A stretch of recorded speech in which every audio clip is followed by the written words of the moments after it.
two, one.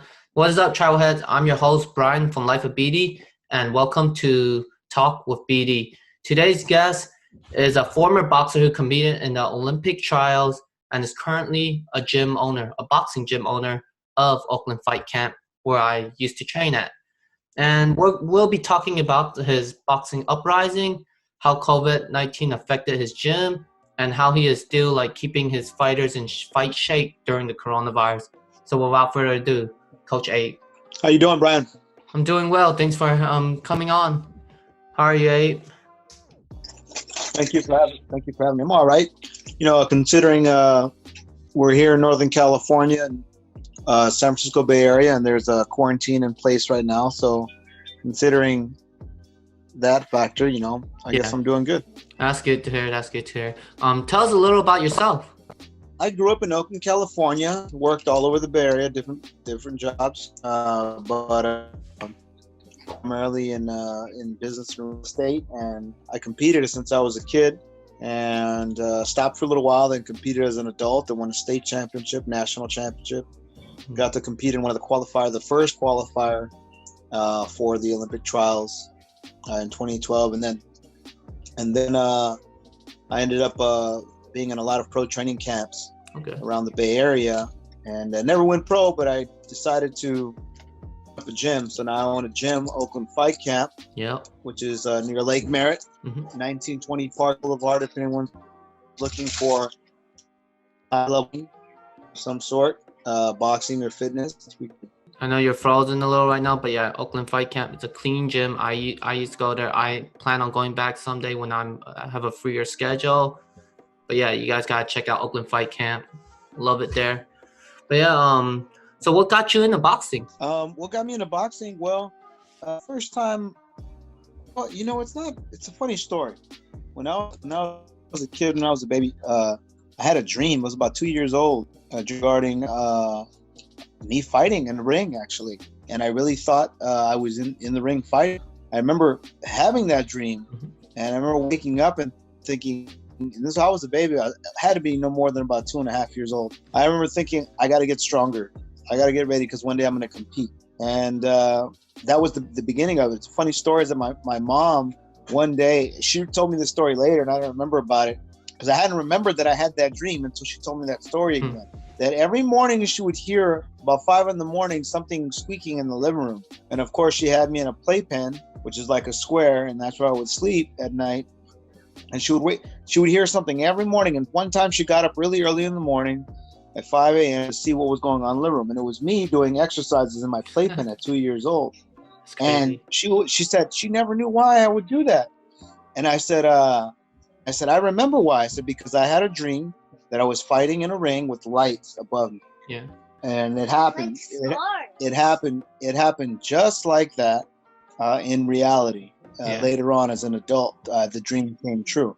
So I'm not saying I was born to compete, but I was definitely, from a very early age, it was something that I was supposed to be doing. So. And you accomplished that dream. I did. I actually got to, I didn't become champ or fight at a professional level, but I got to be able to compete at with guys at that level, and train with them and spar with them and be with them during the process. That was good enough for me. I was already older when I was getting offered pro fights. Yeah. It would be unwise to take a risk at a certain. Yeah, and it's like the people you must have competed with were already are professionals now. So then it's like you probably beat a few of them already while you were at the state and national champion also. So. Yeah. But yeah, a lot of them that have stuck with it are undefeated top professionals or maybe one loss currently right now. Yeah. So, to be able to talk to them and go see them, and remember about back in the day, I guess, is another notch, because I have fighters and sparring guys and, use the connection. Yeah, that's cool. That's a huge accomplishment. I wish I could accomplish that as a boxer myself, but apparently that's cut short for me because I chose traveling. But yeah, Now that you're a gym owner, a full-time boxing coach also, how are your fighters? I have guys that have competed at a national level, from a juniors and even a youth and elite level already. So I've done really, really good with the amateur fight team. I mean, within about a 2.5 year time, you know, I've had a guy make it on Team USA, two different guys on Team USA, one guy on Team Puerto Rico for the Olympics. And I can't complain. You know, so everything, all the hard work I put in all through the years, I was able to translate it into teaching, you know, or coaching. Coaching, it's the same. And what the viewers need to understand is getting into the Olympics is way harder than becoming pro. Being a pro, you just need a little paper. Being 10-0, you could just fight tomato cans all day. So getting into the Olympics is against the whole world. You know, they need to understand it's really difficult to even just get into the Olympics. So what A has done, that's a huge accomplishment. What people don't understand is that, first of all, being a coach guys to a certain level. Also, the time it takes to be able to do it in the time it takes. For me to have a gym within 5 years, and within 2 years of having a program, having a guy becomes an Olympian, that is, that's like Goku going Super Saiyan, man. You know, that's the best. Oh, it's for Super Saiyan mode, right? Yeah. Yeah, you know, it's like, how did you do that? How did you do that? Yeah. Well, ask, you know, have you been a professional? How do you do this? Look, I've been doing this for a long time. I've been training with top pros for a long time. Also, my business partner, which was Nonito Tonera Sr., Nonito Tonera Jr.'s dad, you know, training professionals. So when I got with him and he became my business partner, he showed me how professionals trained at a certain level. And we built a world champion. So from being a coach, starting off as a basic coach, and then having a mentor that was at a high level, I was able to learn that, and we were able to create a world champion.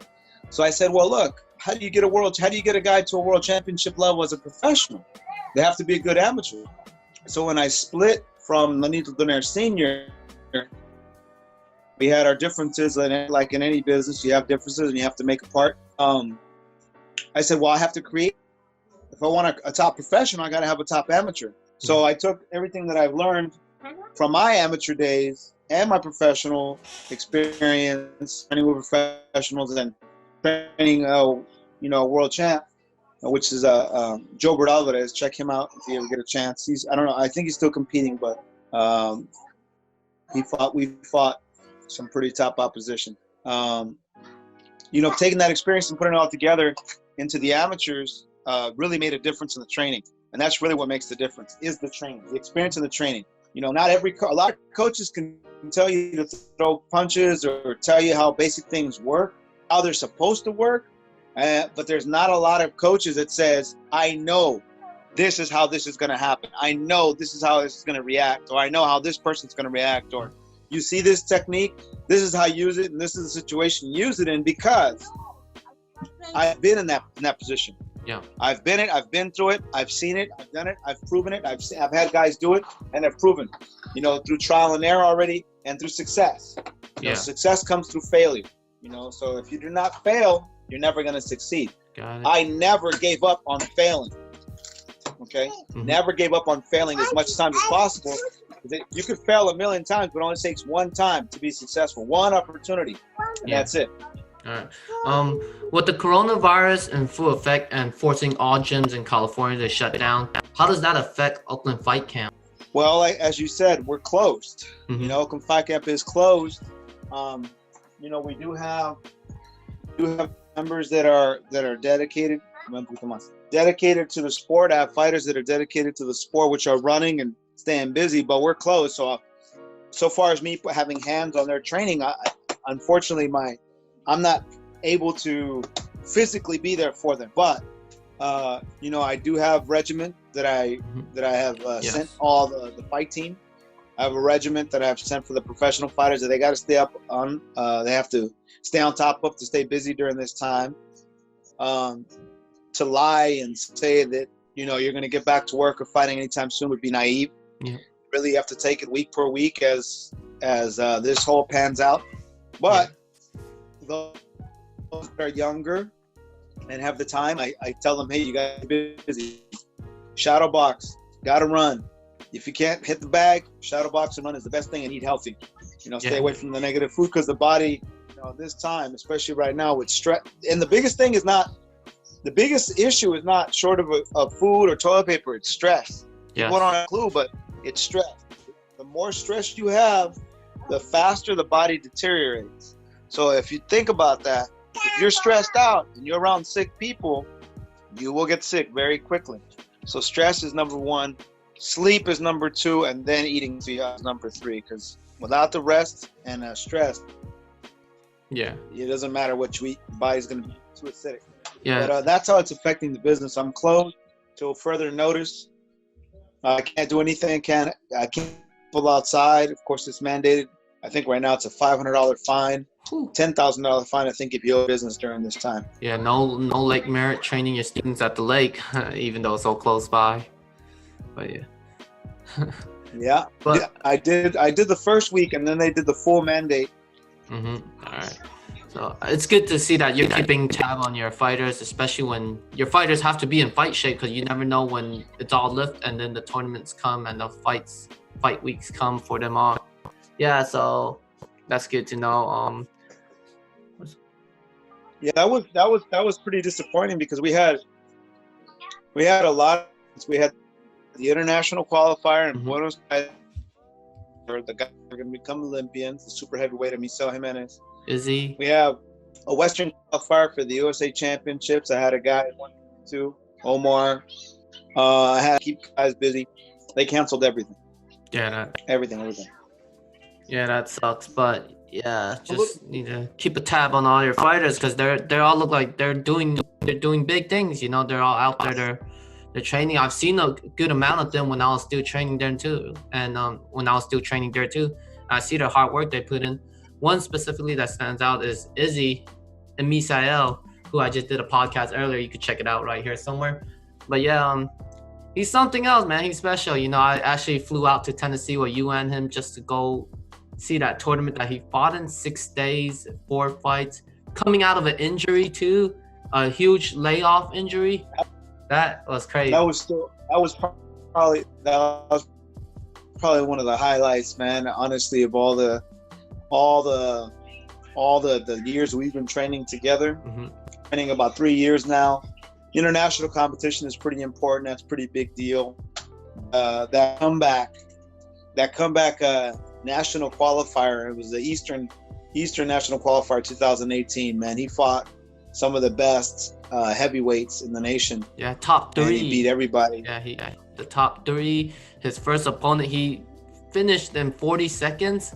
The guy came rushing in, and that uppercut was so nice. Oh my god! I remember how stressed out. I need to get that footage from you. Hey, I need to get that. I never got that. I need to get all that from you, man, because that's history money, right? That's history right there. That was a stressful moment. Me and you, I wasn't even fighting, and I was stressing out just watching it. I don't know. It was so stressful. I was like, goodness. It was like I had confidence in you as a coach and him as a fighter, but it was just stressful just being there. Like, gee, like what a crazy moment it was. But that was a pretty high because it was the reason why it was in my opinion, why it was a lot of stress, because we knew he had been a year off. The guy had been Misael Jimenez had been a year off for a full ruptured Achilles. That's a lot. Off surgery, no running the whole year. Couldn't run. He was up 2 weight classes from where he was before he ruptured his Achilles. He was a little bit less than a heavyweight. He was a cruiserweight. Then we go up past cruiserweight, past heavyweight to super heavyweight. He never fought in that division before. So for him to be able to win the number 1 spot, we're talking about 20 guys in his division. He had 4 days back to back. That first day was real important because it set the tone for how he was going to fight the rest of the day, his confidence. And really what it showed me as a coach, what I learned is that it doesn't matter how hard you train. It doesn't matter how consistent you are. If you don't have confidence, you could be the best conditioned athlete in the world. You're never going to win a fight if you don't have confidence. Yeah. Confidence will set the tone for everything. Yeah, and that first fight, the 40-second finish, that was a huge confident boost. And all the heavyweights, they all were watching after that. They paid attention to him. They already knew who he was, but seeing that fight, it's like, holy shit, you know.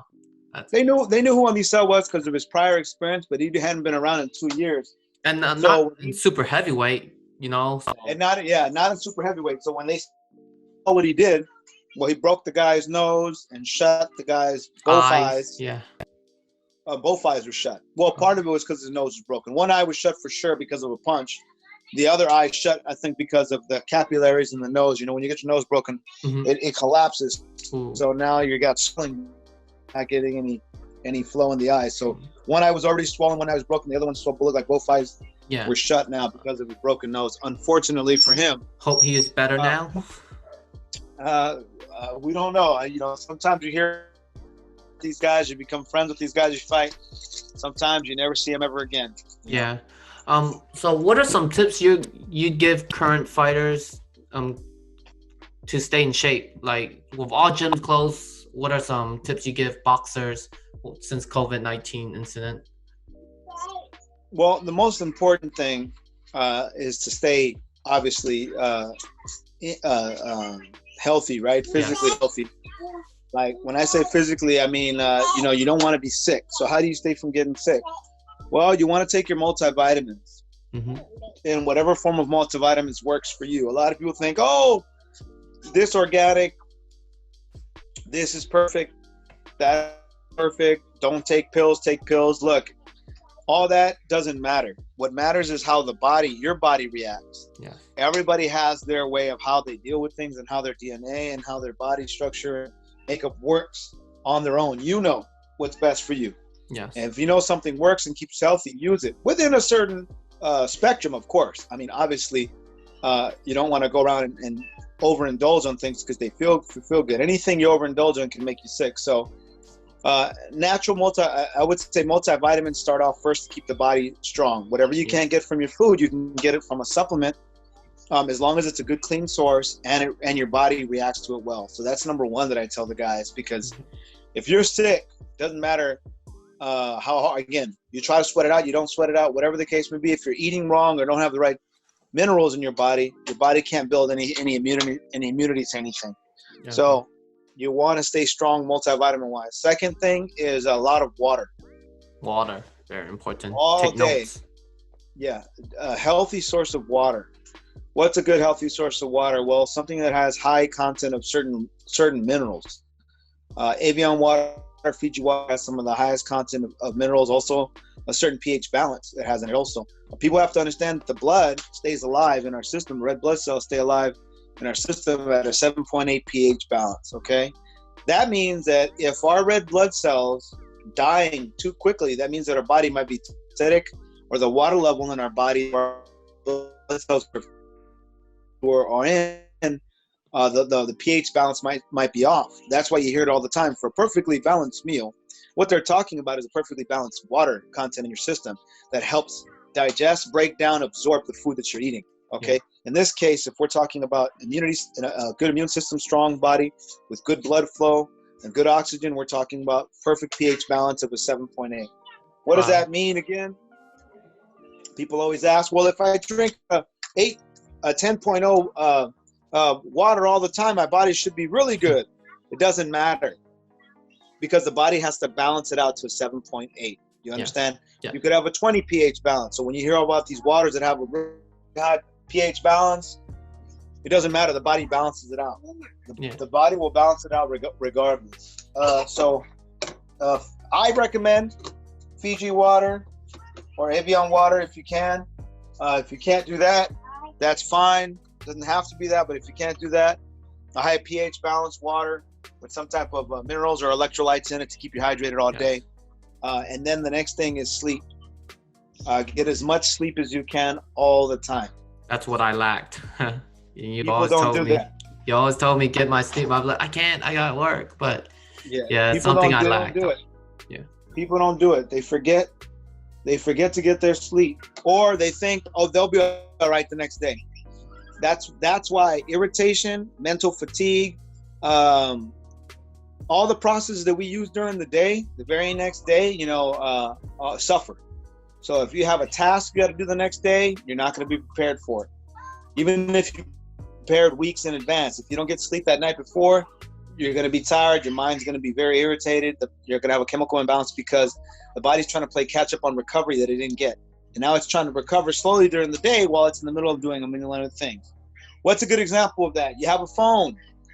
Maybe you have an iPhone. Maybe you don't. Maybe you have a weak phone, a cheaper phone that doesn't have good memory, doesn't have good storage, and you have 7 apps open at once. What do you think is going to happen when you try to do something on a very complicated app or an app that requires a lot of information?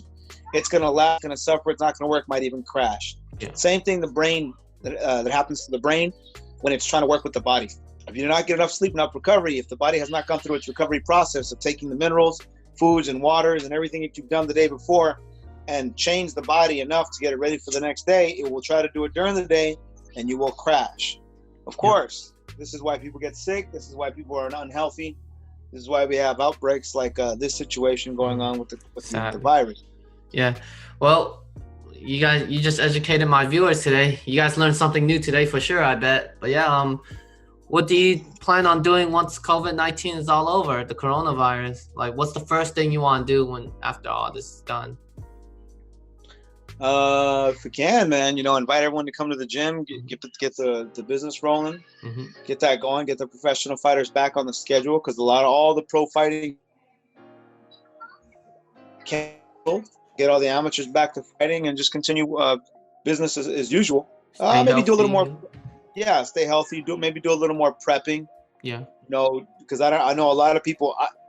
Brian, you know how I am. I talk about prepping and doing all this stuff for situations like this in the past, and now Brian, I kid you not, a lot of people have been calling me, asking me all the time, "Hey, we should have listened to you." I said, "Hey, everyone's crazy until it happens." Yeah. Now look, here we are. Yeah. So maybe just do stuff like that, get the business rolling, and make sure I'm ready, just in the family's ready, in case another situation like this happens. Okay, yeah. A lot of the viewers don't know that I used to do amateur boxing too, underage, and gotta listen to this man. I didn't listen to the sleep part. I didn't run as much as I should have. That was all my fault. Hey, you're too talented, man. You can still do it. You got skills. Ryan got skills, man. Time tells me I don't. So, I would love to come back to the gym once I'm not as busy. I miss it. I think of boxing every day. I'm always thinking about it. It's always you'll never see me a day where I never throw a punch in the air. I'm always shadow boxing somehow, even if I'm out of shape. Boxing is my passion. It's something that's with me forever. 70 years old, it doesn't matter. It's something I miss dearly a lot. But you get back to it. Yeah, thanks for being one of my guests. Just let everyone know where they could find you, your social media or the business. Well, you can find the business, my gym, Facebook, Oakland Fight Camp, or Instagram at Oakland Fight Camp. You can find me at Real Bay Work on Instagram. That's where you can find me at the most on Instagram. Easy, at Real Bay Work, REAL Bay BAY Work WRK. And again, Oakland Fight Camp, exactly how it's spelled. Yeah, go check it out. Find us there. And all right. Appreciate it, Abe. Thank you.